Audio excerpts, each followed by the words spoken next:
Welcome to speedearning.com। आप लोगों को सीखने में मज़ा आ रहा है।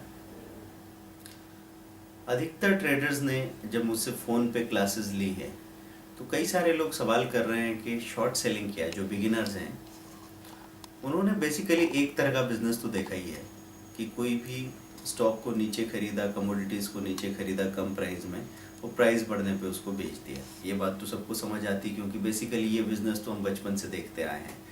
किसी चीज़ को 10 रुपये में खरीदना और 12 रुपये में, 15 रुपये में सेल कर देना। लेकिन इंट्राडे ट्रेडिंग में एक ख़ास चीज़ होती है, यहाँ पे शॉर्ट सेलिंग होती है। अगर कोई चीज़ आपने खरीदी नहीं है पहले तो भी आप बेच सकते हैं। तो पहले बेच के प्राइस गिरने पे नीचे खरीदना, इसको कहा जाता है शॉर्ट सेलिंग। अगर आपको लगता है कि बाज़ार गिरने वाला है तो आप पहले किसी स्टॉक को 10 रुपये में बेच रहे हैं, वो गिरने पे जब वो 8 रुपये का हो जाता है तो 8 रुपये में खरीद के जब वापस दे रहे हैं आप, बीच में 2 रुपये का डिफरेंस बन रहा है, वो आपका प्रॉफिट मार्जिन है।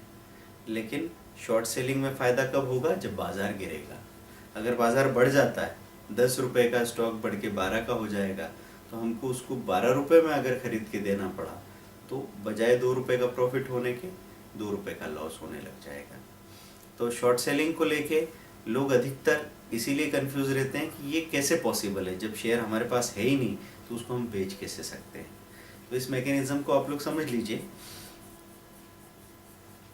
डिलीवरी की बात कब आती है? जब शाम को पूरा इंट्राडे ट्रेडिंग हो गया और फाइनली जो आउटस्टैंडिंग पोजीशंस खड़ी रह गई कि हमने 500 शेयर उठा के रख लिए हैं, अब वो 500 शेयर की डिलीवरी जब आने के मौका आएगा तो जिसने पैसा पे किया है, मतलब जिसके अकाउंट में डिलीवरी रह गई है, उसका पैसा कटेगा और जिसके शेयर आए हैं उसके पास वो पैसा चला जाएगा। तो पैसा देने की या शेयर लेने की नौबत आएगी बाज़ार बंद होने पे। उसके पहले तक एक शेयर को आप 10 बार खरीद बेच सकते हैं। तो अगर किसी स्टॉक के, किसी कंपनी के समझो टोटल 1 करोड़ शेयर्स हैं, तो उन 1 करोड़ शेयर्स को बार बार खरीदा बेचा जाए तो ऐसा तो हम उसको 10 करोड़ बार भी खरीद बेच सकते हैं। तो एक रनिंग ट्रॉफी की तरह होता है स्टॉक सिस्टम से। आपने 100 शेयर ज़्यादा बेच दिए हैं तो आपका काम है कि बाज़ार बंद होने के पहले 100 शेयर खरीद के दे दो और आखिर में स्क्वायर अप कर दो। जैसे +100 पहले करते हैं, खरीदते हैं, बाद में -100 करते हैं, ज़ीरो हो जाता है, स्क्वायर अप हो जाता है। वैसे ही आपने पहले -100 किया, बाद में +100 कर दो, पहले बेचा बाद में खरीद दो, आखिर में ज़ीरो करो, स्क्वायर अप करो और निकल जाओ। तो शॉर्ट सेलिंग पहले बेचना और बाद में खरीदने का सिस्टम होता है। तो इसमें इस बात का ध्यान रखें कि कोई स्टॉक अगर 400 रुपीज़ से एकदम आपके सामने गिर के 390 आया तो हम पैनिक में एकदम उसको बेचते हैं, ये मत कीजिए। जैसे हम बिल्कुल सस्ता खरीदने के लिए कोशिश करते हैं ना, कोई स्टॉक आप खरीदना चाह रहे हैं तो 390 के बजाय आप उसको 388, 385 में खरीदना चाहेंगे और फिर उसको 90, 95, 400 में बेचना चाहेंगे। इसका ठीक उल्टा, शॉर्ट सेलिंग में 400 से 390 आया है तो आप उसकी सेलिंग लगाइए थोड़ा ऊपर की प्राइस पे, हायर प्राइस पे। तो आप 393, 96, 99 सेलिंग लगा के रखिए। समझो वो 93, 96 का बिक गया तो उसके साथ ही ½ % का स्टॉप लॉस भी साथ में लगाते जाइए।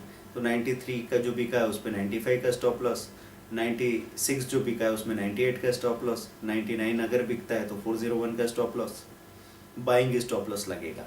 सेलिंग की है आपने F2 से, तो F2 से सेलिंग हुई तो F1 से स्टॉप लॉस लगेगा, RL की बजाय SL चुनना होगा और ऊपर का स्टॉप लॉस प्राइस डालना होगा। अगर आपने बेचा है 399 में, 401 का स्टॉप लॉस लगा रहे हैं तो 400.5, 400 रुपये 50 पैसे का ट्रिगर प्राइस डालेंगे आप वहाँ पे।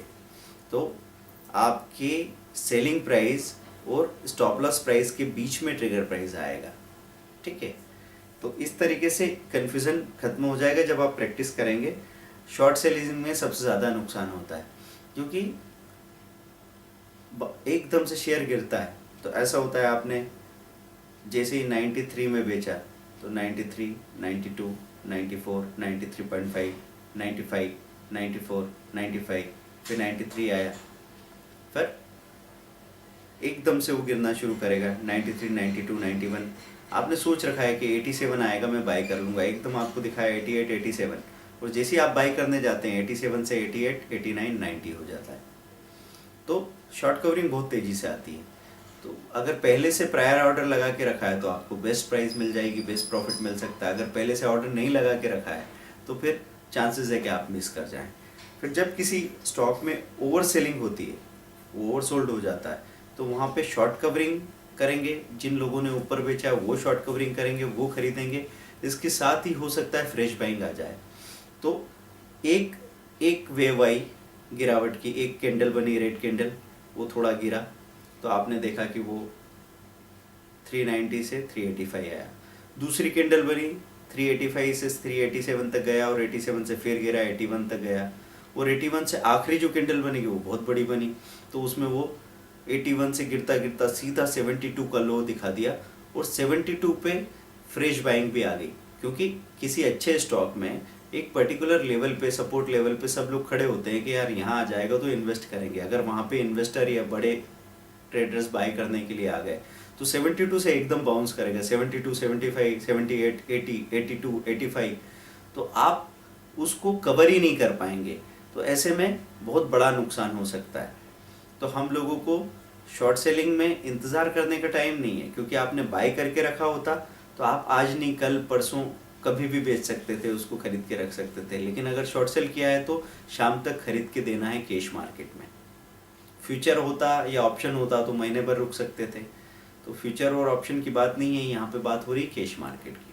तो कैश मार्केट में आपको रुकने की आज़ादी नहीं है, इसलिए फाइनली लॉस बुक करना पड़ता है। या फिर अगर वो वैसा ही माइनस रह गया तो वो शेयर ऑप्शन में जाएंगे और पेनल्टी के साथ आपको बड़ा नुकसान होगा। ठीक है, अब ये चीज़ देखनी है कि तेजी और मंदी, बुलिश और बेरिश ट्रेडर्स होते हैं।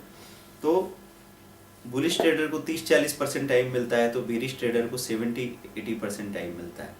तो बेरिश ट्रेडर कई बार ज़्यादा कमाने के मौके उनको मिल सकते हैं। तो आपको बुलिश होने के साथ भी बेरिश होने की प्रैक्टिस भी करनी है, और बस उसमें प्रॉफिट्स को जल्दी जल्दी लेते जाइए। पहले से ऑर्डर बुक कीजिए, स्ट्रिक्ट स्टॉप लॉस रखिए, तो बड़े आराम से काम बनता है। वैसे एक साल अगर तेजी का होता है स्टॉक मार्केट में, हम जो साइकिल्स देखते हैं 92 तेजी का है, 96 तेजी का है, 2000 तेजी का है, फिर 2005 4-5 तेजी का है, उसके बाद 2010 में 2014 में वो तेजी वापस आती है। तो बीच के 3-3 साल मंदी के साल होते हैं। उस वक्त लोग शॉर्ट सेलिंग कर करके ही ज़्यादा कमाते हैं। तो शॉर्ट सेलिंग की प्रैक्टिस आप कर सकते हैं, और शॉर्ट सेलिंग में आपको उसी बात का ध्यान रखना है कि स्ट्रिक्ट स्टॉप लॉस रहे, और पर्टिकुलर रेजिस्टेंस लेवल के पास जब चीज़ें आती है और स्टॉप लॉस छोटा सा होता है। जैसे आपने देखा कोई पर्टिकुलर चीज़ सुबह सुबह निफ्टी खुल गई 100 पॉइंट प्लस, और कोई शेयर खुल गया सुबह सुबह 12% प्लस और वहाँ से 15% चला गया, तो 15% पे आप उसको बहुत छोटे स्टॉप लॉस के साथ 0.2% के स्टॉप लॉस के साथ एक बार शॉर्ट कीजिए, वो एसएल टूटे, उसके अगले लेवल पे फिर 0.2% के स्टॉप लॉस के साथ सेल कीजिए। बहुत ज़्यादा चांसेस है कि आपको एक झटके में अगर ऊपर जाने वाला भी होगा उसके पहले 3-4% की गिरावट आएगी, फटाफट प्रॉफिट बुक करो, बाहर निकल जाओ। तो बहुत आसानी से शॉर्ट सेलिंग में प्रॉफिट मिल सकता है।